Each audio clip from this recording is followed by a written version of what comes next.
Commissioner Sahiwal division doctor Asif Tufail نے پسب programme کے منصوبوں کا معائنہ کرنے کے لیے شہر بھر کا 4 گھنٹے طویل دورہ کیا۔ انہوں نے محمد پور روڈ، کالج چوک، گلا منڈی، پاک پتن روڈ اور 90 میں جاری کاموں کا جائزہ لیا، جبکہ نارتھ اور ساؤتھ ڈسپوزل اسٹیشنز پر تعمیراتی سرگرمیوں کو بھی چیک کیا۔ Deputy commissioner Shahid Mahmood, director development Shafiq Ahmad Dogar, M D واسا Tanveer Kaiser Sandhu, A D C finance Rana Aurangzeb اور سٹی مینیجر پسب محمد اسجد خان بھی ہمراہ تھے۔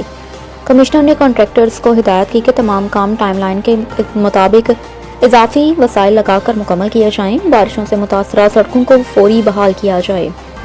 انہوں نے منصوبے کی کوالٹی یقینی بنانے کے لیے مانیٹرنگ مزید سخت کرنے کی ہدایت بھی کی۔ ان کا کہنا تھا کہ اندرون جی ٹی روڈ پر جاری کام کے دوران سیفٹی بیلٹ لازمی لگائی جائے، جبکہ چک نمبر 90 کے سروج منصوبے اور اڈا مائی والی مسجد پر کنڈور ڈالنے کے کام کو تیزی سے مکمل کیا جائے۔